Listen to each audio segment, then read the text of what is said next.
Aku pun di sini bisa mendengar suara ombak pantai laut selatan yang jauhnya mencapai ratusan kilometer dari puncak Lawu. Meskipun orang awam sekalipun bisa mendengar deburan ombak dari sumur tersebut, pikirku, karena memang terasa jelas di telinga. Kemudian Mas Jati sedikit bercerita tentang hubungan Lawu dan pantai selatan juga dengan Yogyakarta. Sebenarnya Kanjeng Ratu Kidul penguasa pantai selatan dahulu mengikat dengan Panembahan Senopati, pendiri kerajaan Mataram Islam, terkait dengan Keraton Yogyakarta Hadiningrat. Menurut catatan sejarah, pada abad ke-9, tak jauh dari Gunung Merapi ada kerajaan Mataram Hindu-Buddha, dinasti Selendra, yang berada di bawah naungan Sriwijaya.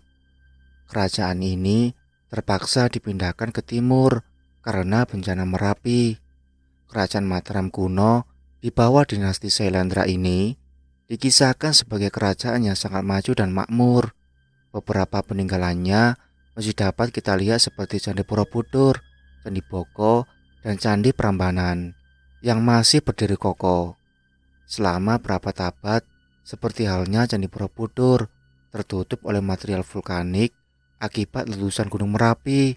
Selain itu, bangunan juga tertutup berbagai pepohonan dan semak belukar, dan terlupakan setelah masuknya Islam sekitar abad ke-15. Antara sejarah dan mitologi yang didasarkan cerita turun-temurun bisa saja selaras. Bencana Merapi seperti yang terjadi baru-baru ini pernah terjadi hingga menewaskan juru kunci Merapi, yaitu Mbah Marijan. Hal tersebut pernah terjadi juga di abad pertengahan yang menyebabkan pindahnya pusat kekuasaan Mataram kuno ke wilayah Jawa Timur sekarang. Namun letusan tersebut meninggalkan mitos yang dipercaya oleh masyarakat bahwa Gunung Merapi adalah sebagai rumah para dewa. Itulah sebabnya Merapi dianggap keramat oleh rakyat yang tinggal di sekelilingnya. Acap kali ia marah jika tak terlalu perang. Ia hanya mengirim utus gembel, awan panas, ke daerah-daerah Yogyakarta. Tapi bila ia benar-benar murka, lidah apinya menyulur kemana-mana, menjilat pepohonan, rumah dan penduduk. Kurang lebih 7 abad kemudian, setelah bencana Merapi, sekitar abad ke-16, lahir Mataram Islam di bawah Panembahan Senopati. Merapi pun menjadi satu kesatuan rangkaian legenda tentang Mataram dan Panembahan Senopati. Selain Keraton Yogyakarta Hadiningrat, di sekeliling Merapi ada keraton makhluk halus di 4 arah, yaitu Keraton Laut Selatan yang dipimpin oleh Kanjeng Ratu Kidul, Keraton Merapi di utara yang dikuasai oleh Kiai Sabu Jagat. Di kaki Gunung Merapi ada bukit kecil bernama Gunung Wuto yang merupakan pintu gerbang utama Keraton Merapi. Keraton Gunung Lawu di timur yang dipimpin oleh Kanjeng Sunan Lawu. Kayangan Dlepi di sebelah barat yang dipimpin oleh Sang Hyang Pramoni. Ratu Kidul dipercaya sebagai penjelmaan dari Dewi Srengenge, adalah anak dari Raja Muningwangi Mataram Hindu di masa Selendra yang menikah dengan Panembahan Senopati. Apa yang dapat dimengerti dari kisah itu, Ratu Kidul adalah lambang Mataram Hindu dan Laut Selatan adalah benteng yang sulit ditembus. Legenda perkempoian antara Panembahan Senopati dan Ratu Kidul bermakna bahwa Panembahan Senopati adalah pewaris dan penerus Mataram Hindu. Gunung Lawu di Karangpandan adalah tempat pertapa Panembahan Senopati, pendiri Mataram. Gunung ini konon dihuni oleh Sunan Lawu, jelmaan Raja Majapahit, Prabu Brawijaya V. Pada tahun 1478, Majapahit diserang oleh Girindawardana dari Kaling. Karena tentara Majapahit tidak mampu menahan serangan Girindawardana, Prabu Brawijaya V melarikan diri ke Gunung Lawu. Kemudian ia hidup sebagai pertapa di puncak Gunung Lawu dan terkenal dengan Sunan Lawu atau Raden Angkawijaya. Setelah Sunan Lawu meninggal, rohnya menjadi penguasa kerajaan halus di Gunung Lawu. Makanya dari legenda ini, Sunan Lawu adalah lambang Majapahit. Ketika Panembahan Senopati bertapa di sana, maka ia menganggap dirinya sebagai penerima mahkota Majapahit Berarti Mataram adalah penerus Majapahit, kerajaan perkasa di Nuswantoro yang disegani oleh India, Cina, Cempa, dan kerajaan-kerajaan lain di seluruh jagat. Cita-cita Panembahan Senopati adalah menyatukan seluruh Nusantara hingga sebesar Majapahit dan Sriwijaya. Dan sekarang mereka telah berhasil menyatukan itu semua dengan nama Indonesia. Penjelasan Mas Jati membuatku terpana. Ternyata banyak hal baru yang kita tidak ketahui di alam ini. Dan misteri alam ini sangatlah terasa kecil untuk dicari. Banyak hal di luar nalar, tentu saja akal dan logika dikalahkan dengan hal berbau ritual. Aku hanya diam, tidak berkata apapun, sambil memperbaiki pakaian yang agak kedodoran. Setelah pakaian kami sudah siap, begitu juga dengan Mas Jati. Ia pun menepuk pundakku. "Kamu sudah siap?" "Sudah, Mas." Mas Jati kembali merapal mantra yang bagiku sangat asing. Lalu tiba-tiba dinding gua bergetar seperti ada celah kecil. Pas satu badan saja bisa masuk. "Ayo ikuti aku." Mas Jati masuk ke celah-celah tersebut. Kemudian aku pun mengikutinya. Celah ini tidak besar, namun tidak pula kecil. Pas di badanku. Suasana pun sangat gelap. Hanya lampu senter Mas Jati yang berpendar. Tak lama di ujung dari celah ini ada sebuah cahaya. Bahkan debur ombak semakin jelas terdengar. Jujur hatiku semakin ciut, tapi semua sudah terlanjur. Aku kuatkan tekadku untuk terus membantu Mas Jati dalam memburu Puspakarsa. Lambat laun celah ini pun sudah berada di ujung dalam perjalanan. Aneh, perjalanan yang kita lakukan adalah malam bulan purnama, sedangkan di sebelah celah itu menandakan hari sudah pagi dengan adanya sinar mentari yang menembus sisi-sisi celah yang kulalui ini. Akhirnya tiba juga kami di ujung celah. Hamparan pasir putih yang indah menyapa dengan burung-burung camar yang menari menyambut kami. Sebelum aku sempat menyentuh pasir putih khas pantai selatan. "Siapa kalian?" "Maafkan kami, Tuan. Kami datang dengan segala hormat." Mas Jati mengapitkan kedua tangannya. Kalian prajurit Yogyakarta. Ada apa gerangan kemari?" "Kami hanya ingin menemui Ratu dan mohon izin kepadanya, karena aku akan mencari sesuatu yang memasuki wilayahnya." "Hei, apa yang di dalam tas kamu? Sepertinya berbenda seperti cahaya." Hebat sekali pikirku, penjaga ini bisa melihat isi dalam tasku. Padahal aku sendiri tidak tahu kalau cincin yang kupayang menampakkan sinar terang. "Ini tuanku." Kuperlihatkan cincin yang diberikan oleh Jatayu. "Astaga, sembah hormat untukmu, Tuan."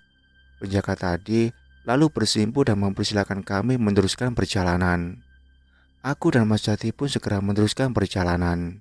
Nampak di tengah lautan seperti ada sebuah jalan setapak hingga mencapai bibir pantai. "Mas, ini kok begini?" "Kamu tenang saja, ikuti terus jalan." Badanku sangat ringan, bahkan jalan setapak yang hanya terlihat olehku dan Mas Jati, bila di dunia nyata tidak terlihat sama sekali. Hingga ada sebuah kerajaan di tengah laut. Kerajaan Nyai, penjaga pantai selatan. Di pelataran istana yang sangat mewah, berbalut nuansa warna hijau. Kami sama sekali tak merasakan kalau istana tersebut berada di tengah laut. Banyak sekali dayang-dayang cantik yang hilir mudik membuatku kagum dengan istana ini. Di depan sebuah tangga naik, Mas Jati pun menghormat kepada 3 gadis di depanku. Rasanya mereka bukanlah dayang-dayang karena lebih berwibawa.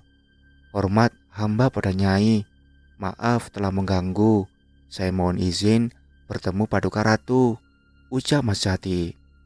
Aku pun melakukan gerakan yang sama dengan salam hormat di dada dan kepala agak menunduk ke bawah. "Maaf Nyai, ini teman hamba. Mohon izin juga untuk bertemu Kanjeng Ratu." Izinmu kami terima. Anak muda." Ketika gadis itu memanggilku. "Kamu tahu siapa kami?" "Maaf Nyai, saya benar-benar tidak tahu. Kami inilah kerabat dari Kanjeng Ratu. Kami melihat ada aura yang bersih pada dirimu. Kenalkan, saya Ratu Manyi Blorong dan kedua saudaraku, Ratu Mas Nyi Rengganis dan Ratu Mas Nyi Mayang Sari. Bibirku tercekat. Aku kira ini cuma mitos. Ternyata beliau ini ada. Maaf Nyai, kalau saya lancang. Saya benar-benar tidak tahu. Mereka pun tersenyum, lalu menyuruh kami ikut dengan mereka. Mau tak mau kami berdua pun mengekor pada perintah mereka. Nyi Blorong terlihat mengenakan busana jenis brokat warna putih. Nyi Manyangsari mengenakan brokat warna hijau. Nyi Rengganis mengenakan brokat warna coklat. Mereka begitu anggun dan cantik-cantik. Suara mereka lemah lembut dan begitu merdu terdengar di telinga. Hingga tibalah kami di sebuah ruangan yang sangat indah. Aku melihat bangunan istana sangat begitu mewah dan indah. Semua tiang, dinding, langit-langit bangunan berwarna biru muda dari bahan batu pualam, kristal dan intan kohinur. Tangga-tangga untuk masuk ke ruang-ruang istana berwarna biru agak tua dari batu safir. Sebelum kalian bertemu Kanjeng Ratu, silakan makan dan mandi dahulu di istana kami, ucap Nyi Blorong. Terima kasih Nyai, kami mengucapkan hampir bersamaan. Nampak meja makan terbuat dari emas dan beberapa dayang kemudian menyiapkan makanan yang beraneka ragam. Yang lebih banyak dihidangkan di dalam kerajaan itu adalah kue-kue lembut yang manis dan lezat. Sedangkan buah-buahan adalah buah sejenis anggur, apel, dan buah matoa. Nampaknya perutku terasa sangat lapar. Sudah pasti, makanan yang tersedia itu pun aku makan dengan lahap. Hingga perutku pun tak lama merasakan kenyang. Entahlah, istana ini mungkin seperti istana Nabi Sulaiman yang megah dan indah. Setelah makan, para dayang-dayang pun mempersilahkan kami untuk mandi. Mas, apa kita harus mandi dulu? Iya Don, kita ini tamu di sini. Kami berdua memasuki ruangan yang luas dengan batu alam yang mempesona. Nampak beberapa telaga di sekitar bangunan yang kita lewati. Namun, yang menarik adalah para dayang-dayang yang sedang berenang di sana tanpa sehelai benang pun memperlihatkan tubuhnya yang sangat menggoda. Mas Jati lalu berbisik kepadaku, tahan nafsumu, kalau tidak, Kanjeng Ratu akan murka. Ini adalah ujian agar jiwa dan raga kita bisa lebih bersih. Aku pun tidak bisa berkata, hanya terus menunduk hingga memasuki ruangan yang sejuk. Dayang-dayang yang mengantarkan kami pun pamit. Lalu aku dan Mas Jati segera mandi di dalam sebuah kamar mandi yang luas berdinding kristal biru. Antara sadar dan tidak, aku merasa ada yang sejuk di dalam dada. Lalu setelah mandi, kami berdua berganti baju di dalam sebuah kamar berdinding berwarna emas dengan ranjang batu glok bergordin sutra. Di sana kami menunggu kedatangan Nyai Ratu. Entahlah, aku dan Mas Jati hanya bercakap-cakap saja di sana dengan pakaian yang berbeda dari yang kami pakai tadi. Pakaian ini seperti pakaian pendekar zaman dahulu. Mas, sembari menunggu Kanjeng Ratu, aku sebenarnya penasaran dengan kisah ketiga gadis cantik yang mengantar kita itu, Mas. Kalau Masnya berkenan, aku mau tahu sedikit kisah mereka. Maksudmu Nyi Blorong, Nyi Manyangsari, dan Nyi Rengganis? Iya, Mas. Aku sebenarnya hanya tahu namanya saja, namun awam tentang kisah mereka. Baiklah, untuk membunuh waktu, saya akan ceritakan, namun tidak terlalu detail. Setidaknya kamu paham nanti dengan pemaparanku. Makasih ya, Mas. Mas Jati mulai menceritakan siapa sosok gadis yang bisa dibilang kerabat dekat dari Nyi Roro Kidul itu. Nyi Blorong itu sebenarnya adalah panglima dari Nyi Roro Kidul. Namun terkadang ada yang salah kaprah. Mereka juga menyebut Nyi Blorong itu adalah Nyi Roro Kidul. Nyi Blorong menurut pengetahuanku adalah putri dari Nyi Roro Kidul. Nyi Blorong sendiri adalah siluman ular yang sangat sakti. Wujud Nyi Blorong aslinya itu perempuan setengah ular dari badannya bersisik warna emas. Dia juga bisa mengadakan perjanjian pesugihan yang ingin kaya secara instan. Namun jangan sekali-kali mencobanya, karena ia akan minta tumbal dari keluargamu. Sebenarnya kisahnya cukup unik. Dimulai kisah dari putri pertama Nyimas Dewi Rangkita yang bernama Nyimas Dewi Anggatri. Nyimas Dewi Rangkita sendiri adalah cucu dari Raja Caringin Kurung ke-11, Prabu Jaya Cakra. Nyimas Dewi Anggatri atau Nyi Blorong dulunya yaitu seorang gadis dan cantik jelita. Tetapi karena dibesarkan di lingkungan keraton yang serba berkecukupan, ia lalu tumbuh jadi wanita yang angkuh serta jahat. Lantaran kejahatannya itu, ia diusir dari keraton punya kakeknya. Ia lalu mengasingkan diri di hutan selatan, serta dimulailah cerita asal-usul Nyi Blorong ini. Satu waktu dalam perjalanan di dalam hutan, ia tidak pernah lewat satu gerbang gaib yang membawanya masuk ke dalam kerajaan jin punya Ratu Segorol Selatan, Nyi Roro Kidul. Tahu bila ada manusia yang masuk ke dalam kerajaannya, prajurit kerajaan lalu menangkap Nyimas Dewi Anggatri serta membawanya ke hadapan sang ratu. Mendengar cerita serta cerita hidupnya, Nyi Roro Kidul lalu terasa iba. Kanjeng Ratu Kidul lalu mengangkat Nyimas Dewi Anggatri jadi anaknya, serta menganugerahkan kesaktian siluman ular kepadanya. Nyi Roro Kidul juga mengubah nama gadis yang semula Nyimas Dewi Anggatri itu jadi Nyi Blorong. Pada awalnya, Nyi Blorong cuma dikira sebagai gadis umum, tetapi karena kepiawaiannya dalam memimpin, berperang, dan bekal kesaktian ularnya, Nyi Roro Kidul lalu memberi keyakinan kepadanya untuk jadi pemimpin batalion dalam unit prajurit yang dipunyai kerajaan. Bersamaan dan keberhasilannya dalam memimpin, Nyi Blorong secara bertahap lalu diakui jadi panglima tertinggi dalam pertahanan keraton kerajaan Pantai Selatan. Mas Jati kemudian meminum susu dari gelas yang terbuat dari emas. Gimana? Lanjut gak nih? Iya, lanjutlah mas. Aku baru tahu kisah Nyi Blorong. Oke, sebentar. Aku sambil rebahan. Badanku serasa mau remuk ini. Aku pun tersenyum melihat tingkah Mas Jati. Aku akhirnya meminum susu yang disediakan sambil menunggu cerita selanjutnya. Untuk membuka tabir Nyimas Mayang Sari sangat sedikit pengetahuanku. Namun mereka adalah pengawal dari kerajaan ini. Bentuk aslinya adalah naga, sering dikenal dengan naga Mayang Sari dan naga Sari. Tapi ada yang menyebutkan juga Nyi Ratu Mayang Sari adalah salah satu putri dari kerajaan Sumedang Larang. Entahlah, sangat sedikit sekali kisah tentang beliau yang aku ketahui, Don. Mata Mas Jati seakan menerawang langit-langit kamar. Lalu dengan gadis yang terakhir, tanya aku kembali. Nyi Rengganis agak kompleks menceritakan sosok legenda yang satu ini. Semoga kamu gak bosan ya. Memang kenapa mas? Membahas Nyi Rengganis bukanlah hanya sekedar milik masyarakat di satu wilayah, seperti yang berkembang di lereng Gunung Argopuro, Jawa Timur. Namun cerita ini menyebar di seluruh pelosok Pulau Jawa dan beberapa daerah lainnya di Nusantara. Makanya aku bilang agak kompleks dan mungkin kisahnya agak sedikit panjang. Cerita dari Nyi Rengganis mempunyai peran dalam tradisi masyarakat Nusantara sebagai nilai moral yang perlu diturunkan dan sebagai inspirasi bagi berbagai kegiatan seni dan budaya. Maka kisahnya pun dianggap pernah terjadi dalam suatu masyarakat yang diceritakan secara turun-temurun. Penyebaran kisah dari Nyi Rengganis dan variasinya mulai dari Jawa Barat, Jawa Timur, Bali, sampai Lombok. Setidaknya ada 5 kisah tentang Dewi Rengganis yang tersebar di Pulau Jawa, Bali, dan Lombok. Wah, sepertinya sangat menarik mas. Aku kembali meneguk segelas susu.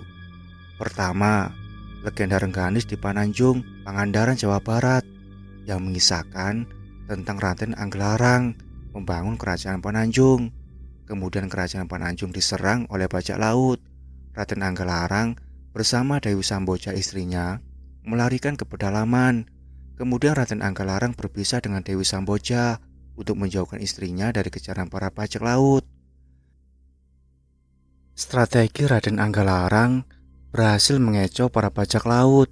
Ia berhasil menjauhkan Dewi Samboja dari kejaran kawanan perampok itu. Bajak laut mengejar rombongan Raden Anggelarang dan terjadi pertempuran yang sengit yang menewaskan Raden Anggelarang. Kematian Raden Anggalarang sampailah ke telinga Dewi Samboja.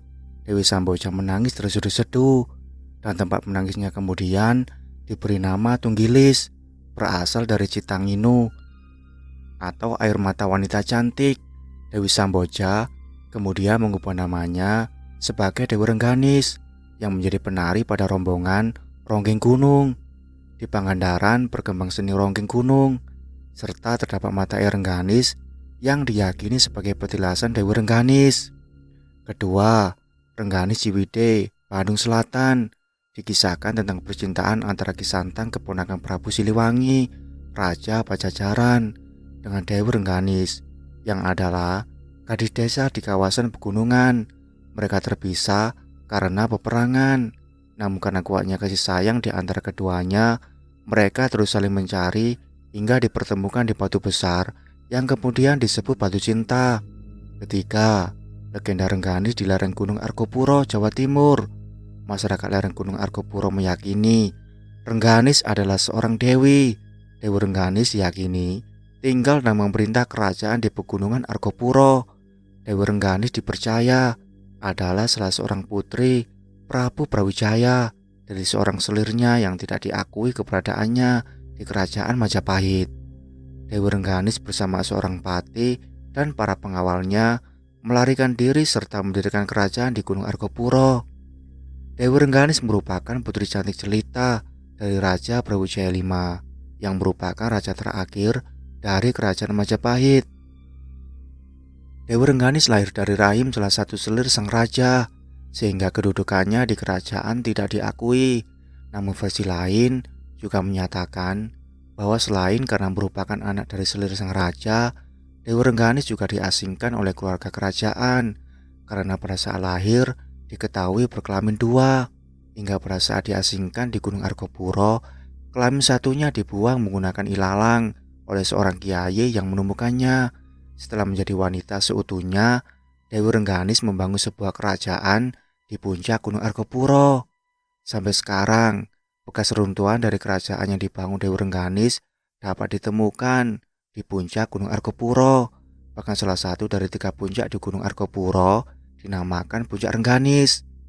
Salah satu kisahnya menyebutkan bahwa pada suatu hari Dewi Rengganis diketemukan hilang dari kerajaan yang telah dibangunnya untuk menjadi pengikut Nyi Roro Kidul. Keempat, di Bali ada keguritan Rengganis. Kisah legenda Rengganis di Bali dituang dalam lontar berupa keguritan Rengganis yang berasal dari Buleleng, Bali. Keguritan Rengganis ini mengisahkan tentang Dia Rengganis yang diculik Raja Kudrat yang merayu Dia Rengganis dengan pujian akan kecantikannya. Namun kemudian Dia Rengganis melesat terbang ke angkasa menuju sebuah negeri di angkasa. Kelima, Lontar Rengganis di Lombok Barat. Lontar Rengganis merupakan salah satu naskah kuno yang terkenal di Lombok. Namun dari cerita itu, semua Rengganis memang istimewa, terutama bagi kebudayaan di Jawa Timur. Bahkan menurutku semua nama Rengganis yang diceritakan adalah orang yang sama, karena menurut kakek Dewi Rengganis yang berada di Pangandaran merupakan sosok Dewi Rengganis yang sebelumnya merupakan putri yang mendirikan kerajaan di atas Gunung Argopuro. Jadi, ia meninggalkan kerajaannya selain menjadi pengikut Nyi Roro Kidul, juga menikah dengan seorang pangeran Galuh di Pangandaran. Entahlah, pengetahuanku terbatas, Don. Yang jelas, kamu sudah melihat sosok cantik itu. Menarik, Mas. Terkadang aku pun tak mengerti sejarah dari kisah Sang Kanjeng Ratu itu sendiri. Ada banyak kisah, seperti dari kisah yang umum di Jawa Barat, di mana saat itu kerajaan Pajajaran sedang dipimpin oleh Nyai Putri Purnamasari. Dalam suatu peperangan, Nyai Putri didampingi suaminya yang bernama Raden Kumbang Bagusetra serta wakil dari kerajaan bernama Rakean Kalang Sunda menghadapi musuh yang dipimpin Jaya Antea. Dia dikenal sombong, kejam, tidak menerima takdir, dan penuh kedengkian. Pasukan Nyi Putri yang jumlahnya banyak terus berkurang. Selain karena diserang penyakit yang menimbulkan kematian, banyak juga yang kabur karena tak tahan harus keluar masuk hutan. Akhirnya dari kerajaan Pajajaran hanya tersisa 3 orang, yaitu Nyi Putri Purnamasari, Raden Kumbang Bagusetra, dan Rakyan Kalang Sunda. Pertarungan yang seimbang terjadi antara Jaya Antea dan Raden Kumbang Bagusetra yang sama-sama sakti. Ketika sedang berlangsung pertarungan, tiba-tiba bumi terbelah dua. Raden Kumbang terperosok ke dalamnya. Sementara itu Nyi Putri dan Rakyan Kalang Sunda kabur ke hutan hingga mencapai Sungai Cimandiri. Pada suatu ketika Rakyan Kalang Sunda bertemu lagi dengan musuhnya, Jaya Antea. Keduanya pun bertarung sampai ke Gunung Jayanti. Tiba-tiba senjata kucing Rakyan Kalang Sunda jatuh. Konon menjadi area Sembah Tias. Meskipun demikian, Jaya Antea tetap terdesak, kemudian berhasil ditendang hingga jatuh ke laut dan menjadi ikan. Sementara itu, Nyai Putri Purnamasari dikabarkan melahirkan bayi perempuan yang diberi nama Nyai Putri Mayang Sagara Pamulangan. Adapun Rakyan Kalang Sunda sudah pergi berkelana. Setelah Nyi Ratu Purnamasari tua, kerajaan diserahkan kepada Nyi Putri Mayang Sagara dan dia diberi gelar Nyai Ratu Kidul. Pelabuhan Ratu pada saat itu disebut Nyai Ratu Pakuan, Pajajaran Mandiri, yang seterusnya saat ini disebut Pelabuhan Ratu. Lalu, apa hubungannya dengan Yogyakarta? Aku semakin bingung sebab para Sultan Jogja menjalin pernikahan mistis dengan Nyai Roro Kidul. Ratu Kidul ini mulanya adalah putri dari kerajaan Galuh, sekira abad 13. Ada pula versi yang menyebut dia adalah keturunan penguasa Pajajaran. Kemudian ada yang mengatakan dia keturunan Raja Erlangga dari Kahuripan. Bahkan masih ada yang mengatakannya dengan Raja Kediri Jayabaya. Dikisahkan Ratu Ayu dari Galuh melahirkan seorang bayi perempuan. Keanehan muncul. Bayi perempuan itu bisa bicara dan mengatakan bahwa dia adalah penguasa semula lembu di tanah Jawa dan akan berdiam di pantai selatan. Bersamaan itu pula, Roh Raja Sindula dari Galuh pun muncul dan bersabda bahwa cucunya tersebut tak akan bersuami untuk menjaga kesucian dirinya, dan jika bersuami pun kelak adalah hanya bisa dinikahi oleh raja-raja Islam di Jawa. Ratu Pantai Selatan ini menunggu suaminya hingga 2 abad lamanya. Panembahan Senopati yang memerintah Mataram Islam 1585 sampai 1601 pergi ke pantai selatan untuk bersemedi, memohon petunjuk untuk memenangkan peperangan melawan Sultan Pajang di Prambanan. Konon, ketekunannya membuat Laut Selatan bergolak. Istana Ratu Pantai Selatan yang berada di dasarnya porak-poranda karena kekuatan doa Panembahan Senopati. Ratu Kidul pun keluar sarang, muncul di permukaan lautan. Dia tertegun melihat seorang pemuda gagah tengah bersemedi. Dia langsung jatuh hati dan bersimpuh di kaki Panembahan Senopati. Setelah bercinta 3 hari 3 malam di istana bawah Laut Selatan, Ratu Pantai Selatan pun berjanji akan membantu Senopati memenangkan peperangan. Senopati pun bergegas menuju Palagan Prambanan dengan dibantu pasukan arwah dari Pantai Selatan. Panembahan Senopati menang gemilang.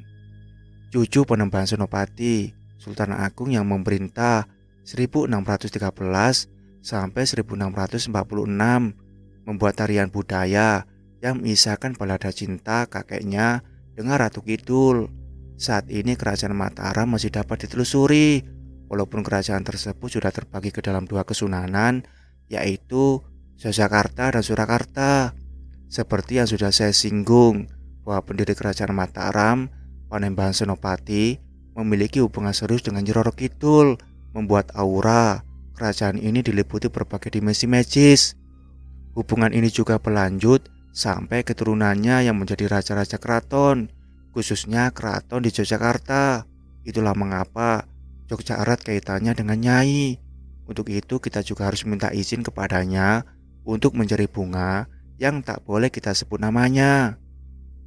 Aku sekarang sedikit mengerti, Mas. Itulah hubungan Raja Mataram dengan Nyi Roro Kidul berkonotasi positif. Demikian juga dengan roh halus lain yang melindungi Raja Mataram, yakni Sunan Lawu di Gunung Lawu.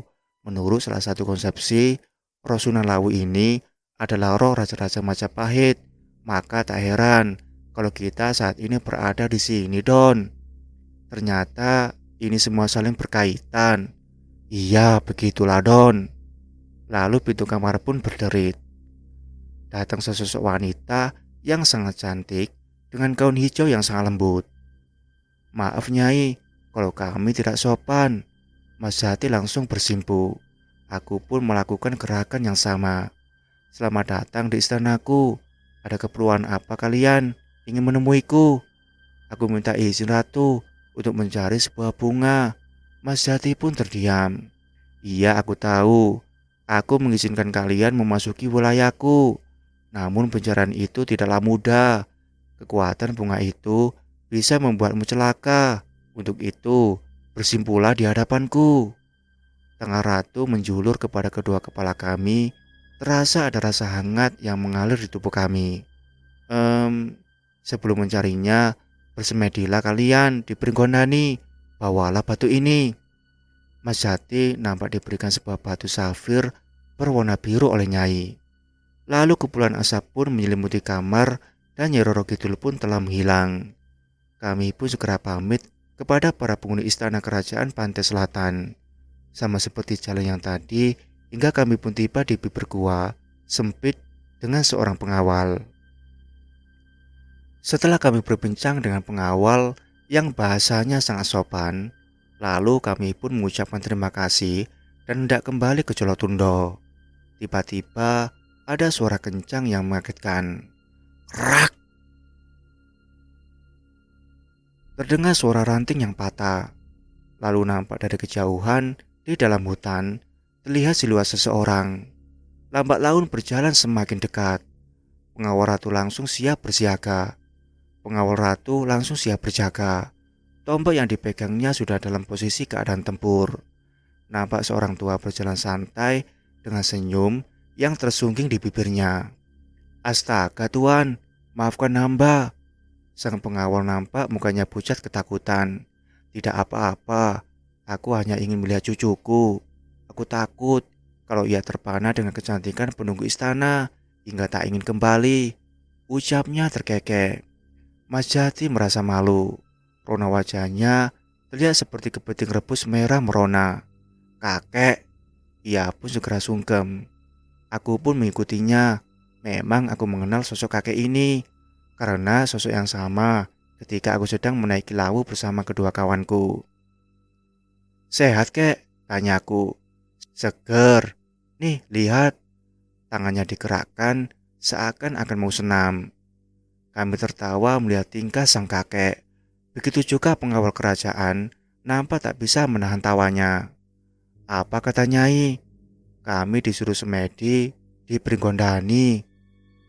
Ya wis, aku mau ketemu Kanjeng Ratu dulu. Kalian cepatlah kembali ke raga kalian. Hari sebentar lagi pagi. Pagi? Aku bertanya dalam hati. Dari tadi di sini nampak cerah. Mungkin di sekitar lawu saat ini masih gelap. Entahlah, agak rumit bila kita berada di dimensi yang berbeda. Saya pamit dulu kek. Kembali kami sungkem kepada kakek Mas Jati. Setelah kami pamit pada kakek dan pengawal kerajaan, seperti kemarin, kami memasuki celah sempit hingga akhirnya tibalah di gua Jolotundo. Tapi yang membuatku bertanya, aku melihat diriku dan Mas Jati sedang melakukan tapa prata. Mas, bukannya tadi kita pergi ke Laut Selatan? Lalu mereka ini siapa? Aku pun merasa bingung. Ini raga kita, Don. Kemarin jiwa kita saja yang bepergian. Kok aku gak merasa ya, Mas?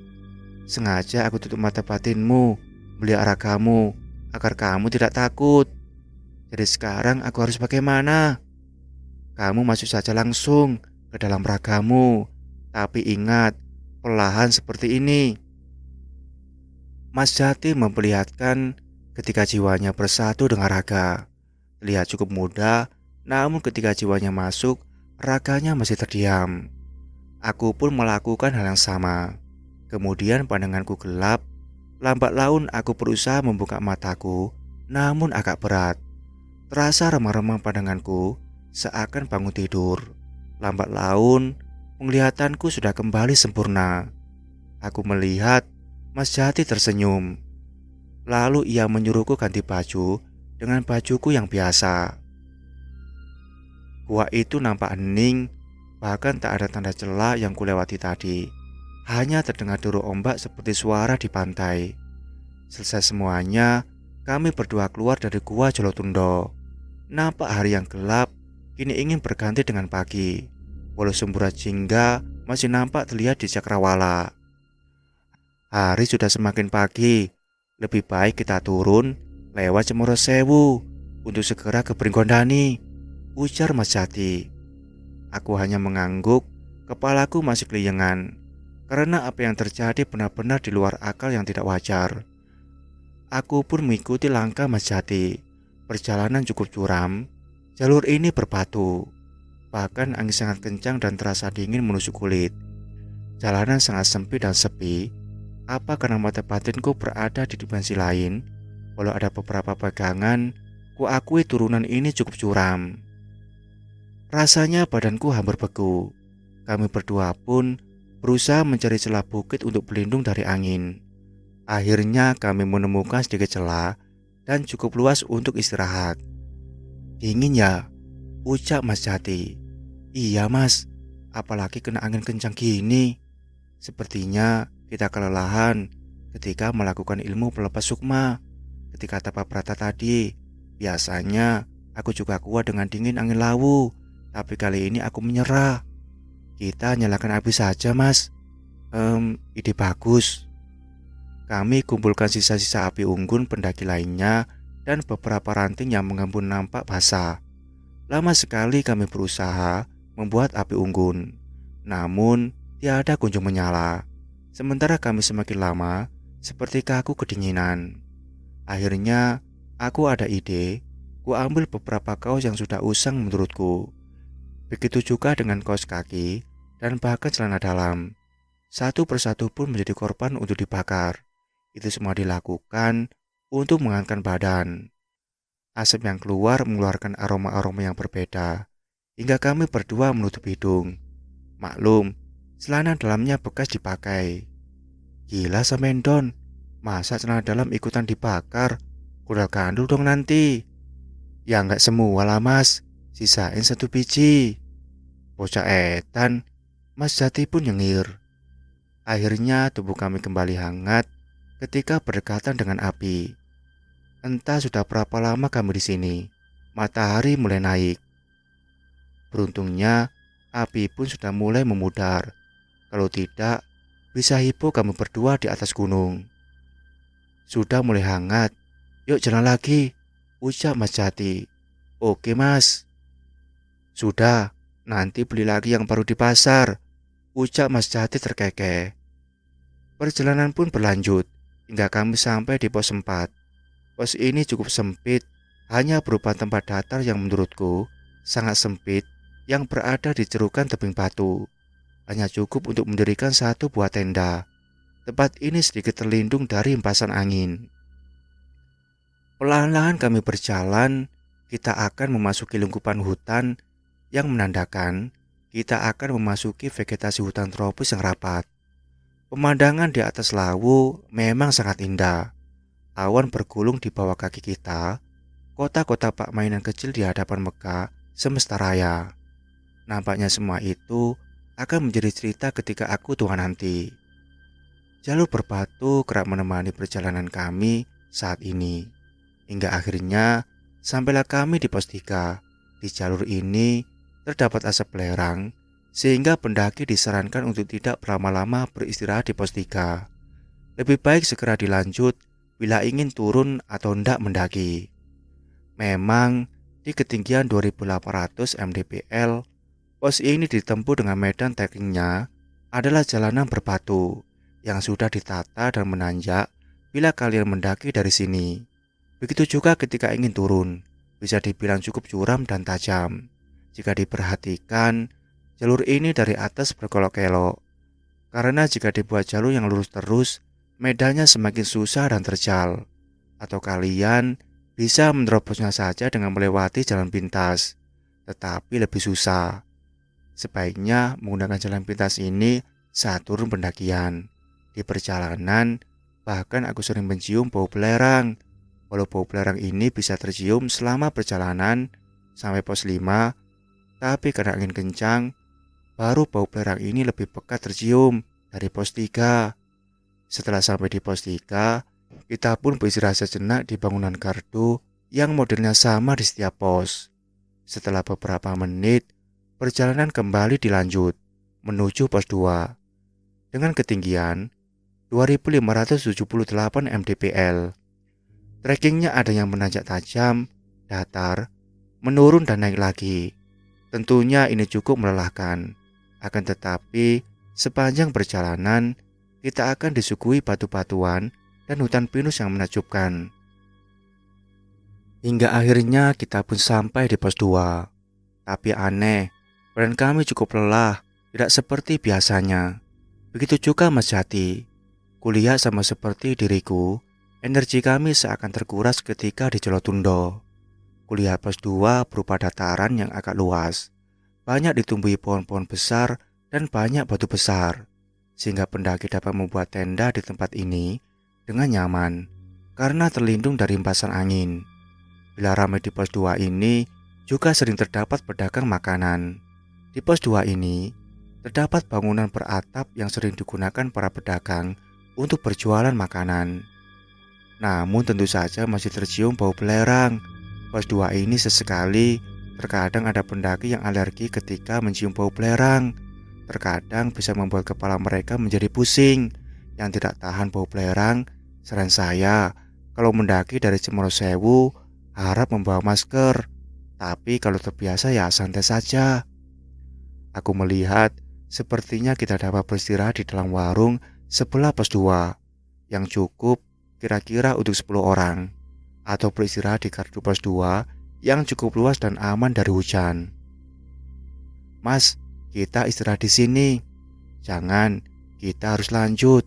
Memang aku merasa badanku rasanya stamina agak kurang bagus, tapi ditakutkan kalau istirahat sekarang bahaya buat tubuh kita yang sedang dalam kondisi lemah. Harus kembali dulu ke desa. Oh gitu. Ya sudah, saya ikut saja mas. Badanku kok rasanya lebih berat ya. Cepat ngos-ngosan. Tahan ya Don, kita sudah di pos 2. Oke mas. Aku berusaha menyemangati diriku. Akhirnya kami meneruskan perjalanan hingga memasuki vegetasi hutan yang mulai rapat. Menuju pos 1 ini, jalur masih melewati batu-batuan dengan kemiringan yang cukup tajam. Kita akan melewati tempat keramat yaitu Watu Jago, sebuah batu besar yang dinamai demikian karena batu ini menyerupai jambul ayam jago. Kondisi fisik jalur Cemoro Sewu bisa dikategorikan membosankan. Selain bebatuan yang tidak ada akhir, jalur ini juga tidak disertai dengan pemandangan indah, tidak seperti jalur Ceto. Akhirnya dengan usaha yang cukup keras, kemudian tibalah kami di pos 1. Di sini aku bertemu dengan pendaki lain yang sedang beristirahat. Di sini juga terdapat sebuah bangunan untuk istirahat.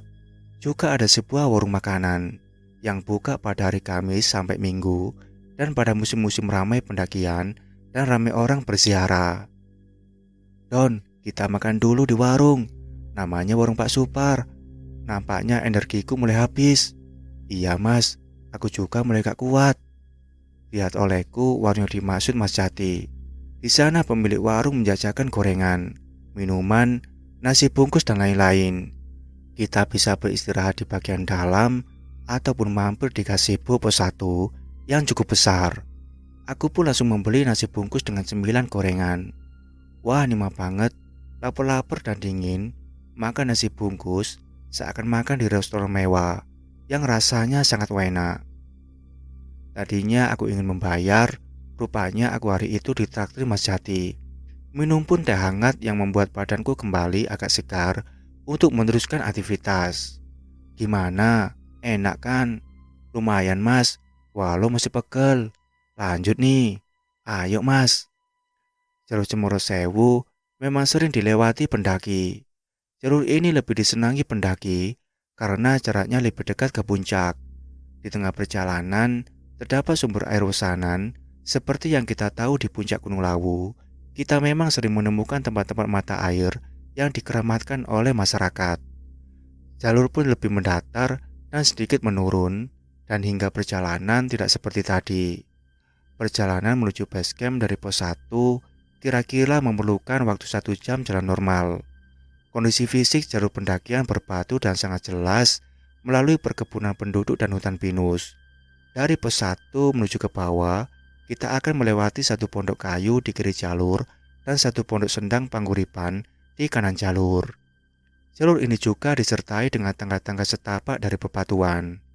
Perjalanan menuju base camp lebih santai, bahkan di sepanjang perjalanan, aku seperti disuguhi oleh wisatawan yang sekedar jalan-jalan ataupun berkemah di area camping sebelum pos 1. Bisa dibilang, jalur Cemoro Sewu memiliki jalan setapak berbatu yang sudah tertata rapi. Menuju base camp, perjalanan akan ditemani jalur yang ditumbuhi oleh pohon-pohon cemara. Karena lebatnya hutan cemara yang tumbuh, maka daerah ini dinamai Cemoro Sewu, 1000 cemara. Pemandangan kontras segera muncul setelah melewati hutan cemara. Di kiri kanan jalur terdapat kebun sayur hingga mencapai pos 1. Sementara di sela-sela kebun sayuran, pohon-pohon sisa kebakaran nampak kering, menunggu untuk roboh. Jalanan berbatu akan terus menemani hingga di depan gapura, dan akhirnya tibalah kami di base camp Cemoro Sewu. Cemoro Sewu adalah jalur pendakian yang direkomendasikan karena jalurnya sangat jelas dan pendek, sekitar 7 km, jika dibandingkan dengan jalur Cemoro Kandang yang 11 km. Jalur ini dinamakan Cemoro Sewu karena bila mendaki dari sini langsung ditemani dengan banyak pohon cemara. Namun sekarang kuantitas pohon ini saya rasa semakin berkurang. Banyak kulihat para pendaki yang berdatangan di base camp ini. Maklum saja, kawasan Cemoro Sewu kini sudah dipercantik dan diperlebar sehingga menyerupai suasana puncak pas di Bogor, Cianjur. Kalau di sepanjang tepi jalan di puncak pas Bogor Cianjur dipenuhi dengan pedagang jagung bakar, maka di puncak pas Cemoro Sewu ini dipenuhi dengan para pedagang sate kelinci dan sate, jamu yang berjajar di sepanjang tepian jalan. Kawasan Cemoro Sewu sekarang sangat populer di kalangan muda-mudi Yogyakarta, Solo, Sragen, Karanganyar dan sekitarnya, yang biasanya ditempuh dengan menggunakan sepeda motor. Tempat ini menjadi lokasi nongkrong sambil berpacaran atau sekalian berwisata ke Telaga Sarangan dan air terjun Grojogan Sewu. Jalan diperlebar dengan memotong tebing-tebing dan dibelah menjadi 2 jalur. Di tengah jalan dibuat trotoar pembatas jalan yang dilengkapi dengan lampu-lampu cantik mirip Jalan Malioboro di Jogja. Pendakian Gunung Lawu via Cemoro Sewu adalah jalur yang paling diminati oleh para pendaki, dikarenakan mudahnya akses, kejelasan rute pendakian, dan mudahnya pemenuhan konsumsi. Jadi bukan hal yang aneh, jalur ini lebih diminati oleh para pendaki atau wisatawan yang sekedar untuk bercengkrama dengan alam. Nah, biasanya para pendaki akan beristirahat dahulu di pos Cemoro Sewu untuk menunggu malam hari tiba. Karena pendakian terbaik melewati jalur ini enaknya pada malam hari, sekitar pukul 9 malam sampai 11 malam. Ketika kita sampai di puncak pas menjelang pagi untuk menyaksikan sunrise. Di sini, pos ini cukup lengkap untuk sekedar menginap, karena terdapat sebuah musola dan MCK yang memiliki 6 buah kamar mandi dan WC. Cemoro Sewu sendiri berada pada ketinggian 1600 mdpl. Jadi hawa dingin pegunungan memang sudah terasa dari sini. Don, kamu tunggu sini ya. Iya mas, kulihat Mas Jati menghilang dari keramaian para pendaki. Namun tak lama, ketika aku asik melamun tentang apa yang sudah terjadi, tiba-tiba aku dikagetkan oleh suara motor yang berhenti di depanku. Ayo naik Don. Wah, naik motor toh mas? Disangka jalan lagi. Enggak lah, biasa aku terus sini kalau ada perlu ke Lawu. Aku pun segera naik di belakang. Motor pun melaju dengan perlahan. Indahnya pelataran kaki Gunung Lawu masih melekat hingga motor kami sudah meliuk-liuk di kaki Gunung Lawu. Entah dari jalan besar, motor kami melewati beberapa perkebunan warga.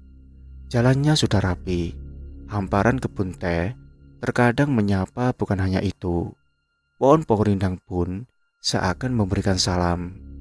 Motor seakan memasuki beberapa desa hingga tiba di ujung bukit, jauh dari keramaian. Suasananya sangat sejuk dan sedap dipandang mata. Kemudian motor Mas Jati berhenti di sebuah rumah setelah melewati beberapa perkebunan milik warga. Aku tak tahu pasti ini desa apa, yang jelas masih di kaki Gunung Lawu. Rumah itu sangat asri, khas rumah desa yang halamannya cukup luas. Bahkan ada balai-balai menghadap ke arah puncak Lawu. Dari sini Gunung Lawu terlihat gagah mempesona. Di belakang rumah nampak seperti banyak tanaman bunga dan juga peternakan. Beberapa hewan mamalia dan unggas. "Dek, ini ada tamu. Tolong ambilin minum." "Loh, siapa mas? Ada orang di dalam. Istrinya mas ya?" "Bukan, aku belum nikah. Itu adikku." Lalu keluar gadis yang raut wajahnya tak asing olehku. Ia tersenyum persis seperti kita waktu pertama kali ketemu. Aku pun membalas senyumannya. "Jatayu, kalian sudah saling kenal ya?" "Iya mas," ucapku malu. Wah, sepertinya memang benar kata kakek. Orang yang bisa dimintai tolong untuk mencari bunga itu ya kamu. "Maksudnya mas?" "Jatayu, serang sekali ketemu dengan manusia. Karena ia adikku yang hidup di dua dunia. Aku lebih memilih hidup di sini. Namun, ia memilih tinggal di sana, sesekali ke alam manusia." "Maksudnya, dia hantu gitu?" "Bukan, manusia seperti kita. Tapi desanya tempat Jatayu tinggal di dimensi berbeda." Aku benar-benar tak mengerti mas. Gimana ya jelasinnya? Terlihat olehku, jam di dinding bergerak sangat lamban. Mas Jati masih bingung dengan pertanyaanku tadi. "Orang Bunian." Mas Jati nampak menerang langit-langit rumahnya setelah mengatakan hal itu. "Orang Bunian, maksudnya?" "Iya, di dunia kita saat ini kami sering disebut dengan nama orang Bunian, bahasa dari Melayu. Asal nama itu lebih populer di tanah seberang, baik Sumatera maupun Kalimantan.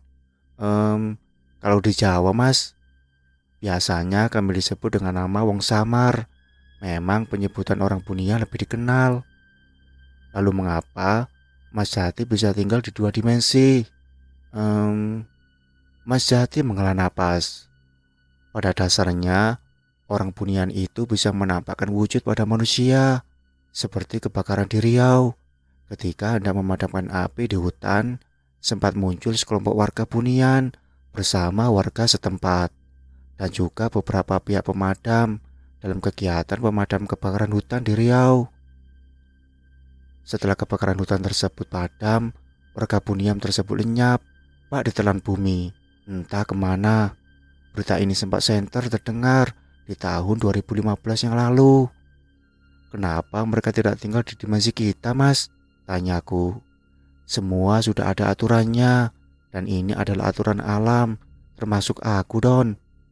"Maksud Mas Jati? Maaf, aku kurang paham." "Coba kamu bayangkan, bila makhluk berbeda dimensi yang rupanya seperti manusia ini menikah, apa yang terjadi? Mereka bisa menikah antar dimensi." "Iya Don, saya dan Jatayu adalah hasil dari pernikahan mereka. Namun sayang, ketika bapak meninggal, ibu menghilang. Ia mencari bunga yang tak boleh disebut namanya untuk meminjam kekuatan bunga itu agar dapat kembali bersama dengan bapak. Cinta ibuku kepada sosok manusia sungguh besar. Walau hal itu dilarang oleh sesepuh desa, tapi karena keduanya sudah saling mencintai, maka para sesepuh dari kedua desa bapak dan ibu pun menyetujui pernikahan mereka. Tapi ibu tetap tinggal di desa Bunian dan bapak di sini. Bapak mengurusku hingga besar, dan ibu mengurus Jatayu karena mereka tak bisa berlama-lama di desa dengan dimensi yang berbeda. Ehm, aku sedikit mengerti. Lalu bagaimana Mas Jati masuk ke desa ibunya Mas? Ada dua cara. Pertama, dengan melepaskan sukma atau raga sukma, seperti yang kita lakukan ketika bertemu Nyi Roro Kidul, atau memakai ajimat tertentu, hingga fisik kita pun bisa masuk tanpa harus melepaskan raga. Aku tidak tahu kalau kamu diberikan sebuah ajimat yang membuatmu bisa masuk dua alam, hingga pengawal Nyai terkaget. Loh, nanti dulu Mas. Aku pun merogoh tasku dan mengambil sesuatu. Maksud Mas cincin ini? Iya, kalau aku tahu kamu mempunyai cincin dari Jatayu, mungkin kita tak harus melepas sukma. Namun, bisa berpergian secara fisik tanpa harus ada kejadian yang tak menyenangkan. Maksud Mas, sebenarnya banyak manusia yang masuk ke wilayah dan desa orang Bunian, namun jarang dari mereka yang kembali ke dunia. Mereka tertahan di sana, kecuali bapakku. Terlihat Mas Jati menerawang seperti ada kisah yang memendam rindu teramat dalam. Jadi, kalau Mas Jati dan Jatayu bisa hilir mudik ke dimensi tersebut, maaf, aku masih bingung Mas. Iya, tepat sekali. Kami sebenarnya bisa kapan saja memasuki dimensi Bunian, tapi khususnya aku, ada yang tak bisa aku lakukan seperti Jatayu. Aku hampir menjadi manusia biasa, harus menggunakan ajimat atau rega sukma. Tapi aku bisa melihat alam lain dengan mata telanjang.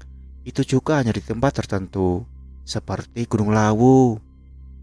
Tambah bingung aku Mas, sambil nyengir mendengar penjelasan Mas Jati. Gak usah bingung-bingung, ini diminum dulu wedang jahenya, sama cemilannya. Jatayu mempersilahkan aku dan kakaknya untuk sekedar menyantap hidangan yang sudah jadi. Di tengah kami sedang bersantap, nampak kakak beradik ini sangat akrab. Terkadang aku iri dengan kedua saudara ini. Maklum saja, terkadang aku dan adikku seperti Tom dan Jerry. Maklum, kami sama-sama laki-laki. Walau sebenarnya aku juga sayang sama adikku, cuma caranya memang agak berbeda. Kami terlihat obrolan ringan, hingga akhirnya waktu menjelang sore. Mas, jadi ke Pringgondani? Iya, itu yang disarankan Nyai. Aku pun diberitahu agar sebelum mencari bunga itu, agar menenteramkan hati di sana dengan bersemedi. Ya sudah, sepertinya aku juga akan kembali ke desa. Titip salamku dengan Kiai Jala bila kau bertemu dek. Iya mas. Kuliah Jatayu menghampiriku, kemudian ia pun tersenyum. Aku minta tolong, jaga masku ya. Aku bingung apa maksudnya. Namun aku mengangguk sambil tersenyum balik kepadanya. Terima kasih Don, aku pulang dulu. Iya. Senyumnya sungguh manis. Rasanya senyuman ini sangat menawan bagiku. Jatayu berjalan ke arah belakang rumah, lalu tepat di tengah pohon cemara kembar yang ada di area rumah itu, ia pun menghilang. Aku memang saat ini sudah terbiasa dengan banyaknya keanehan yang sudah terjadi. Don, kamu masih lapar? Sepertinya ada kenyang mas. Oh, yuk kita ke Pringgondani. Sekarang mas. Iya Don. Kami pun bersiap menuju Pringgondani. Namun barang bawaanku hanya sebuah tas kecil hitam yang diberikan Mas Jati. Sementara perlengkapan mendakiku ditinggal di rumah Mas Jati. Di lain tempat, Joko dan Endri pun sedang siap untuk berbenah. Matahari semakin meninggi. Nampaknya Lawu telah memberikan hal yang tak bisa dilupa keindahannya. Panoramanya cukup menjanjikan untuk dikunjungi kembali. Dri, kita turun lewat jalur tengah, Cemoro Kandang, bukan Jogorogo, ucap Mas Joko. Kita ke Ngawi mas. Yap, cari suasana baru. Tapi jalurnya itu mas. Endri terlihat agak khawatir. Sudah santai saja, positif thinking saja. Ya sudah, aku ikut saja. Suara batuk yang dibuat-buat dari suara wanita mengagetkan mereka berdua. Joko pun menoleh ke arah suara itu. Astaga, kamu di sini. Rengganis, ucap Endri. Wanita yang dimaksud pun hanya tersenyum simpul, bahkan terkesan meledek kepada mereka berdua. Rengganis tampak manja kepada Joko dan Endri. Saat itu, Endri terlihat salah tingkah. Memang bisa dibilang, Rengganis adalah wanita manis, idola bagi para lelaki, baik di dekat rumah maupun di kampusnya. Namun, siapa yang ingin mendekatinya pasti akan ragu karena penjaganya adalah kakaknya yang selalu bikin nyali mereka ciut sebelum sempat mengutarakan cinta, termasuk Endri yang selalu memendam rasa karena Rengganis adalah adik dari Mas Joko. Kamu sama siapa kesini? Itu tuh. Rengganis menunjuk kepada kedua wanita cantik yang memakai jaket biru dan merah. Gina, Ana, kalian bertiga kesini. Mas Joko semakin bingung. Ini cewek-cewek kok berani banget samit. Gak ada lelaki yang nemenin. Walau dia tahu ketika wanita di depannya bukan wanita sembarangan. Entah sudah berapa puncak gunung yang telah mereka taklukkan. Tenang Joko, mereka bersamaku. Nampak sosok lelaki tampan sepertinya habis sembunyi berjalan mendekati mereka. Budi, gila-gila, gak mungkin. Laki itu lo bilang kerja di Papua, kok sekarang ada di sini? Gua mau kasih surprise buat lo, dan memang baru pulang dari sana. Sekalian lah, mau ajak si Nona cantik ini jalan-jalan. Udah lama gak ketemu soalnya. Budi pun erat memeluk Gina, kekasihnya, yang LDR hampir 2 tahun. Akhirnya, mereka semua tertawa. Endri pun sebenarnya sudah mengenal teman dari Mas Joko ini. Mereka adalah para pencinta alam. Kelompok ini sebenarnya sudah terbentuk di kampus. Namun hingga lulus pun, mereka masih sering aktif mengadakan summit bareng. Dan Endri pun sering ikut dengan mereka. Jadi semuanya memang sudah saling mengenal. Loh, tahu gua di sini dari mana? Pertanyaan itu ditujukan ke kawan namanya Budi. Dari siapa lagi kalau bukan dari si Ceriwis? Budi menunjuk Rengganis yang tersipu malu. Pantes. Kayaknya lu batalin deh buat turun hari ini. Soalnya gua lagi mau nostalgia sama lo, ucap Budi ke Joko. Tanpa pikir panjang, Joko pun mengiyakan. Pertemuan sahabat lama memang membuat syahdu lawu hari itu. Tapi Rengganis terlihat seperti mencari sesuatu. Kak Doni mana? Bukannya bareng kakak kesininya. Oh, pacarmu itu. Dia lagi ada tugas bantuin warga desa. Rengganis terlihat mukanya bersemu merah. Memang ia ada rasa dengan Doni dan kakaknya itu mengetahui. Cuma sayang, Doni orangnya terlalu dingin.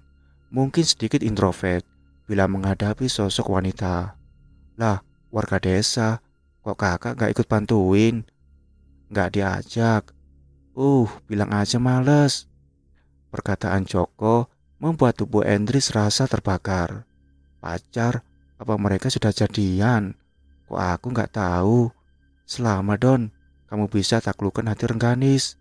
Suara Endri mendesah dalam gelisah yang mendalam. Semuanya, ayo kita basecamp di sini. Lihat tempat yang sedikit landai dengan pemandangan laut yang sedap di padang mata. Joko, Budi, dan Endri asik mengobrol ketika tenda sudah didirikan. Lalu Rengganis, Gina, dan Ana pun tak kalah sibuk menyiapkan menu sarapan di tengah simbilirnya angin lawu yang membawa banyak cerita. Kembali di tempat yang berbeda, akhirnya aku dan Mas Jati sudah berada di ketinggian 1300 mdpl. Tepatnya terletak di Desa Bumbang, Kecamatan Tawangmangu, Kabupaten Karanganyar. Ada petunjuk wisata Pringgondani yang kulihat, namun tulisannya agak kecil. Lalu, aku dan Mas Jati masuk ke gang kecil menuju pemukiman penduduk. Di sana hingga terdapat gapura Desa Bumbang. Sekitar jalan 1 kilometer, maka kami menemukan pintu masuk atau loket pembayaran. Memang petilasan ini telah menjadi tempat wisata karena alam yang ditawarkan memang indah. Ini dulu adalah tempat Eyang Konconegoro bertapa dengan tongkat menancap di tanah. Saat itu, ia mendekatkan diri kepada Sang Maha Kuasa, ucap Mas Jati. Aku hanya mengangguk karena aku tak mengerti siapa itu Eyang Konconegoro.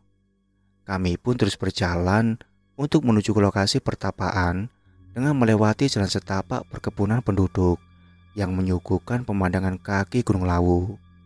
Dan tentu saja sangat mempesona mata karena dari berbagai macam tanaman milik penduduk terjajar rapi dipandang, mulai dari kubis, wortel, lombok, dan lain-lain. Pada saat kami melewati jalur ini, banyak juga kera-kera hutan yang turun ke perkebunan warga. Namun belum sempat aku mendekati kera tersebut, mereka sudah keburu kabur dengan gesiknya menuju kembali ke dalam hutan. Tidak hanya melewati perkebunan, ada kalanya kita juga melewati parit-parit pengairan yang berasal dari puncak gunung. Sejenak aku dan Mas Jati membasuh kaki, merasakan kesegaran air yang terasa dingin. Setidaknya rasa letih yang dirasakan kembali cerah dan kaki kami pun segera melanjutkan perjalanan. Terlihat sebuah loket untuk masuk ke tempat wisata ini. Kemudian kami pun segera disambut jalan tangga menuju ke sendang dan pertapaan. Di jalan yang menanjak ini memang membutuhkan tenaga ekstra untuk menaiki anak tangga, menuruni dan menaiki bukit.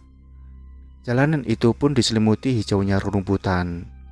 Perjalanan ke sini memang menyenangkan, tapi saat ini aku dan Mas Jati bukan untuk wisata, namun ingin bertapa. Perjalanan kira-kira memakan waktu 90 menit untuk ke tempat pertapaan Pringgondani yang berada di ketinggian kurang lebih 1300 mdpl. Tujuan kami saat ini ke Telagawali dan memiliki ketinggian sekitar 1500 mdpl. Dari Pringgondani sendiri, kita masih menaiki anak tangga yang cukup ekstrim. Mas, kenapa kamu? Mas, rasanya aku kebelet ini. Sambil memperlihatkan muka melas, menahan beban yang ingin keluar dari dalam perut. Walah, tak kira ada apa. Dasono, tuh di semak-semak. Nih bawa air buat cepok. Iya mas. Aku pun langsung langkah 1000 dan bersemedi hingga ujian sakit perut itu pun tuntas. Lega. Aku segera kembali ke tempat Mas Jati menunggu di dekat pepohonan besar yang nampaknya usianya sudah sangat tua. Gimana? Sudah Don? Sudah mas. Mau lanjut? Apa istirahat dulu di sini? Lanjut aja deh mas. Kembali kami berjalan menyusuri tangga-tangga yang terhampar di tempat ini. Lalu Mas Jati pun sembari berjalan ia pun bercerita. Sebenarnya tempat ini adalah komplek pertapaan dan saat ini menjadi kawasan berhutani. Selain tempat ini, sekarang menjadi wisata karena pemandangannya yang indah. Namun sebenarnya tempat ini lebih dikenal sebagai tempat yang keramat bagi penduduk di sini. Aku cuma mengangguk sambil mengatur jalanku agar tidak terjatuh karena tanjakan yang curam, walau sudah diberikan tangga. Mas Jati pun mengeluarkan rokok lalu dibakarnya. Hembusan asap pun bersatu dengan kabut di kaki Gunung Lawu. Ia kembali menjelaskan tempat ini, tempat indah yang penuh dengan misteri. Pringgondani sebenarnya berasal dari kata pring yang berarti bambu, nggon yang berarti tempat, dan dani yang berarti memperbaiki. Secara sederhana bisa diartikan sebagai tempat yang digunakan untuk memperbaiki diri. Nama lain dari Pringgondani adalah Eyang Panembahan Konconegoro, karena di dalam komplek pertapaan terdapat pertapaan Konconegoro. Yang tadi kita lewati itu sebenarnya sebuah tempat yang dituakan atau dikeramatkan. Biasanya digunakan untuk tempat bercerminnya kerajaan.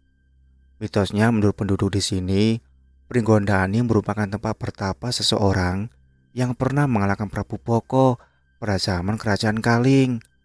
Sedangkan menurut pengaruh spiritual, Pringgondani adalah wilayah kekuasaan Prabu Brawijaya V, yaitu Raja Majapahit terakhir yang diserahkan kepada Eyang Kojonegoro.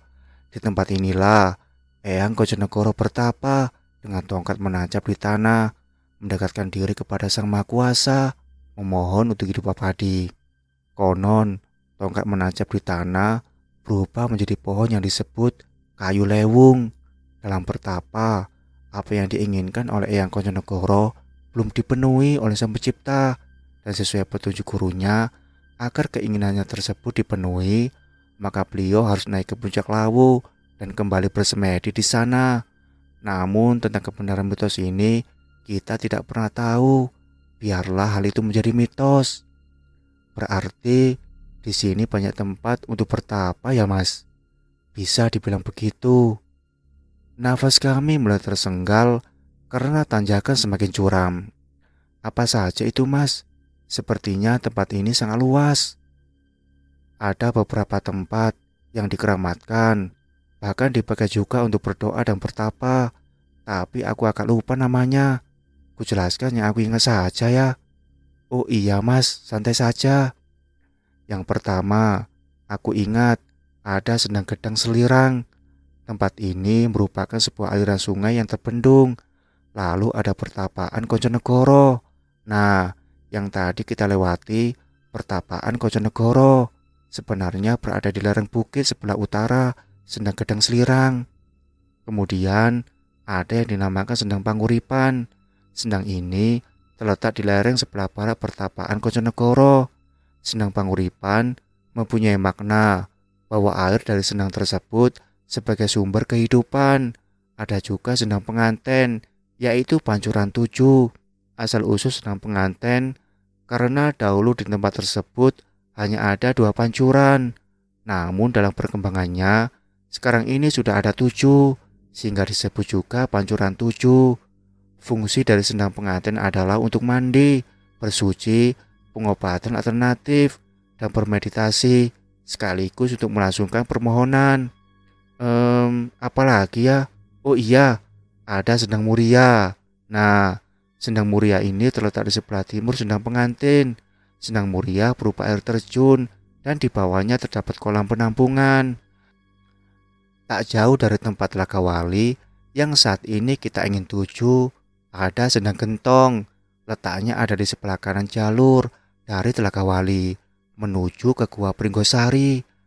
Sendang ini diumpamakan sebagai lumbung, yaitu tempat penyimpanan hasil panen. Ada juga gua yang bernama Pringgosari. Gua ini terletak di lereng jurang. Di dalam gua terdapat sebuah patung yang bernama Kebo Danu. Menurut kepercayaan, kotoran kebo ini mempunyai khasiat, antara lain untuk menolak bala dengan menaburkan kotoran kebo itu ke tanah di sekitar rumah dan untuk menyuburkan tanah. Lalu tempat yang kita ingin tuju yang bernama Sendang Wali. Sendang Wali semua berbentuk telaga. Sumber air berasal dari bukit di sebelah timur yang berupa air terjun. Karena banjir dan bencana alam, banyak batu-batu besar yang jatuh terkena arus air, sehingga telaga itu kini tertimbun batu-batu besar itu. Terakhir, yang aku ingat ada gua yang bernama Pringgosepi. Pringgosepi sendiri bermakna tempat untuk menyepi. Untuk acara ritual, orang lain tidak boleh masuk karena guanya sempit dan di depannya terdapat jurang. Untuk masuk gua harus menggunakan tali pengaman tubuh. Apa yang datang ke sini hanya penduduk sekitar dan orang yang tidak berwisata. Tidak juga, bahkan pembesar istana pun ada. Maksudnya presiden. Ya, mayoritas presiden RI yang datang ke tempat ini adalah Presiden pertama Soekarno, Presiden kedua Soeharto, Presiden keempat Gus Dur, serta Presiden keenam SBY. Mereka ini yang pernah menginjakkan kaki di Pegunungan Purba, namun indah dipandang mata. Bagaimana dengan Presiden ketujuh? Sepertinya beliau juga menyambangi daerah ini, hanya saja tak banyak orang tahu. Sakral banget ya Mas tempat ini. Iya, begitulah. Tak terasa dengan banyak bercakap, akhirnya kami sampai juga di Telaga Wali. Akhirnya Don, sampai juga. Istirahat sebentar Mas, Lumayan juga, nafasku jadi gak stabil. Iya sama, aku juga. Mas, kenapa kita harus meditasi di sini? Sebenarnya, Nyai memang tidak memberikan petunjuk khusus, namun ini hanya feelingku saja. Kita harus meditasi di sini, sebab secara historis, Telaga Wali memiliki berbagai macam cerita sejarah yang membuatku tertarik karena banyak orang percaya bahwa situs ini merupakan petilasan Wali Songo dulunya. Di sini dulu mereka berkumpul dan mandi bersama di air terjun sebelum menyebarkan dan mengajar ajaran Islam di tanah Jawa. Toh niat kita baik, tak salah bila kita mengikuti jejak mereka, di mana pada awalnya sejarah tempat ini adalah tempat berkumpulnya para wali untuk membersihkan diri dan bermeditasi. Mas Jati nampak menengadah ke langit seperti mengingat sesuatu. Kata kakekku, disinilah mereka akan mandi, bermeditasi, dan juga berdiskusi bersama sebelum kembali menyebarkan agama di tanah Jawa ini. Lanjutnya, apa itu hanya mitos? Tanyaku. Awalnya kukira mitos, tapi mengingat letak situs ini yang berada di Gunung Lawu dan secara geografis serta administratif memang menjadi tempat strategis yang membatasi Jawa Timur dan Jawa Tengah. Dahulu tempat ini secara administratif berada dalam kekuasaan Keraton Kesunanan Surakarta, Eyang Koconegoro, penemu Pringgondani. Beliau sebenarnya paman dari Eyang Lawu, pemilik Gunung Lawu. Akan tetapi, Eyang Lawu merupakan bagian dari Majapahit, sementara Eyang Koconegoro di Pringgondani sini adalah bagian dari Kasunanan Surakarta. Mereka semua berkaitan. Memang masuk akal. Nampak di Sendang Wali, air terjun yang menghujam bebatuan besar di bawahnya, dan ada gubuk serta toilet di depannya.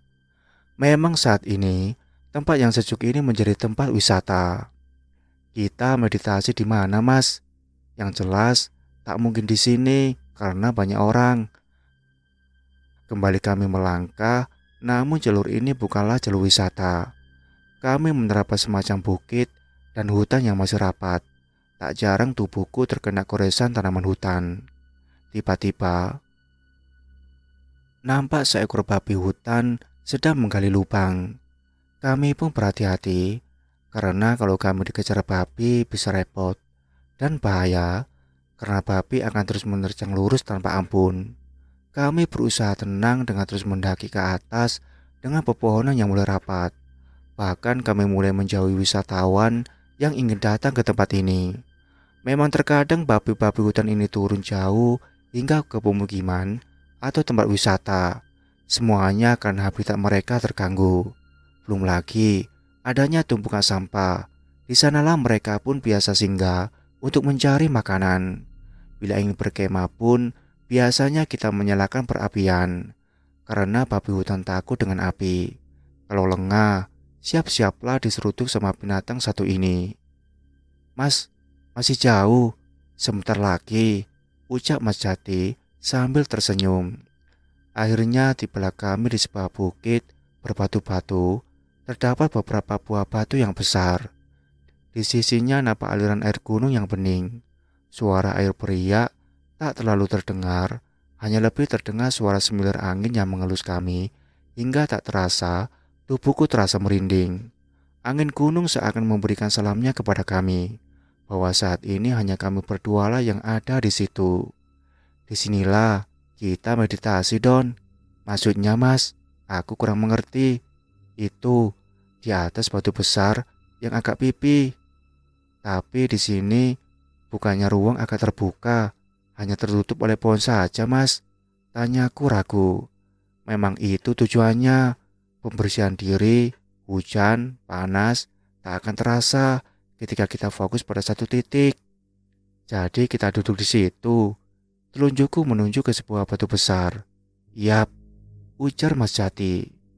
Aku segera naik dan duduk di atas batu. Terasa pantatku seakan ngilu, karena batu tersebut tidaklah rata. Ku cari posisi yang pas agar bokongku terasa lebih nyaman. Mas Jati pun melakukan hal yang sama denganku. Ia menaruh beberapa barangnya di bawah batu, lalu duduk bersila di sampingku. Sebenarnya, meditasi membantu kita mengenal diri kita seutuhnya dan lebih berkonsentrasi menghadapi masa kini. Jadi sebenarnya fungsinya untuk apa kita meditasi di sini? Apa untuk mengosongkan pikiran? Meditasi bukanlah untuk mengosongkan pikiran, melainkan mengosongkan diri dari perasaan dan pikiran negatif seperti benci, iri dan kebohongan, lalu mengisinya dengan kebaikan, kasih sayang dan konsentrasi. Meditasi dapat membantu membersihkan jiwa dan mempercantik batin. Itulah mengapa meditasi menjadi salah satu sarana, Don. Ujar Mas Jati kembali. Menarik Mas. Lalu benar nggak nih caraku duduk? Coba kamu bersila dengan kaki kanan berada di atas. Kemudian punggung ditegakkan. Jangan bersandar kepada sesuatu apapun supaya tidak mengantuk. Letakkan tangan di pangkuan dan kedua telapak menghadap ke atas. Begini Mas, aku mengikuti langkahnya. Nah, benar seperti itu. Terus setelah ini Mas, pejamkan mata, lalu tempelkan ujung lidah di langit-langit mulut bagian atas. Mulailah dengan doa agar Tuhan memberi tuntunan untuk menjalani penyeimbang lahir dan batin. Berkonsentrasi pada pernapasan. Bernapaslah secara normal. Lalu kamu hanya perlu mengamati dan merasakan udara yang masuk, keluar, dan seterusnya. Jika pikiran teralih, kembalikan konsentrasi pada pernapasan, Don. Aku menuruti apa yang dibicarakan. Lambat laun suara Mas Jati terasa menghilang. Hanya terdengar suara alam dan air yang beriak, lalu disambut dengan suara angin yang sembunyi lembut, hingga terasa nyaman di dalam kalbu. Namun lambat laun, suara tersebut pun menghilang. Keadaan menjadi semakin sunyi. Aku hanya mendengar tarikan nafasku. Setelah itu ada rasa nyaman dan sepertinya aku terbuai di alam berbeda. Rileks dan nikmat pikiranku seperti kembali segar. Rasa kesunyian itu sangat nikmat sekali kurasakan. Di tempat yang berbeda, matahari sudah cenderung berganti. Dengan memasuki waktu malam yang pekat, tenda pun sudah didirikan. Joko hanya sibuk memandang HP-nya yang dari tadi sinyalnya agak lemah. Dia menatap lurus ke arah sembutan singgah di ufuk timur. Ada perasaan khawatir terhadap sosok kawannya Doni di dalam hatinya. Nampaknya Joko sedang merasakan gelisah yang hanya dirasakan olehnya. Joko, ada suara yang memanggilnya. Ia menoleh ke kiri kanan, tapi tak ada orang. Nampak sunyi, bahkan keadaan tenda pun seperti sepi. Kembali ia menatap lurus hingga mentari pun terbenam. Lamunannya membawa cerita tersendiri. Joko, suara itu kembali terdengar, namun seperti tadi, tak ada yang dilihat, hanya sunyi. Joko. Tamparan keras di pipi Joko membuatnya terenyak. Lo kenapa? Kemasukan hantu ya? Joko hanya diam, lidahnya keluh untuk berkata. Tatapannya nanar, seperti orang linglung. Nyawanya seakan belum bersatu dengan jasadnya. Pandangannya pun nanar. Kembali ia fokuskan pandangannya. Lambat laun akhirnya ia dapat melihat sebuah raut wajah dengan wajah yang gelisah tepat di hadapannya. Lihat sosok tampan dengan jaket merah bersarung kotak-kotak dengan topi kupluk khas para pendaki. Lu Put, gua tadi kayak lagi mimpi gitu. Mimpi? Tapi tadi mata lu itu melek kok. Terus lu gua panggil cuma diem aja, gak nyaut. Tumben lu, bengong gak biasanya lu kayak gini. Gak tahu nih, gua kepikiran si Doni. Emang belum ada ngehubungi lo? Itu belum Put. Udah, lu santai aja. Senja mulai berganti malam, lawu mulai diliputi hawa yang tidak biasa. Tangisan jangkrik dan tertawanya pasukan kodok malam mengiringi hembusan angin dingin yang mulai menusuk tulang. Setidaknya percakapan mereka saat itu bukanlah bualan belaka. Itu semua adalah fakta nyata yang sedang terjadi di forum mereka. Terlihat kobaran api unggun di sekitaran tenda membuat kehidupan para pendaki seperti sebuah cerita indah yang akan selalu terkenang. Matahari mulai meninggi, suara alam di Gunung Lawu memberikan kisah yang tersembunyi. Lihat beberapa capung sedang terbang berkejaran. Nampaknya air di Gunung Lawu masih bersih, maka jangan harap daerah perkotaan yang airnya kotor capung akan datang. Hewan yang satu ini suka akan kebersihan. Bahkan sahutan burung pun menambah asrinya alam ini. Mereka berkicau seakan semua hari itu adalah kebahagiaan. Tak pernah mereka merasa sedih, selalu saja berkicau. Itulah alam yang memberikan beberapa ilmunya untuk kaum yang berpikir. Lihat Joko masih termenung melihat indahnya suasana pagi. Tenda-tenda sudah dirapikan. Budi dan Henry pun sudah siap untuk berkemas. Ketika wanita cantik pun juga sudah siap untuk melanjutkan perjalanan. Perjalanan untuk menuruni Lawu, meninggalkan gunung yang penuh dengan kenangan manis, gunung yang memberikan banyak cerita.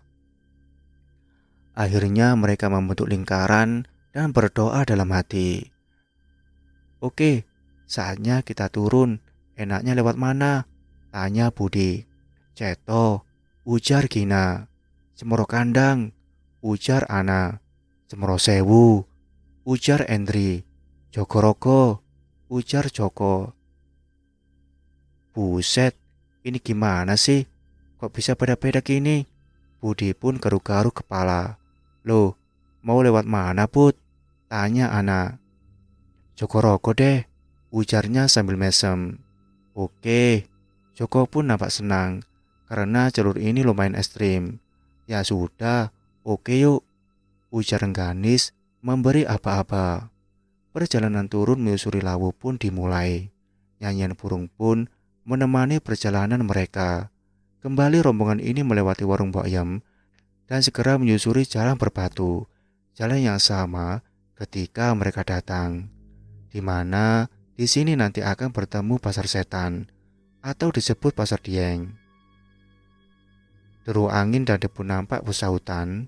Udara dingin pun mulai terasa hingga ke dalam tulang. Ngilu namun nyaman. Di tengah perjalanan, aroma dupa akan sangat terasa menyengat hidung.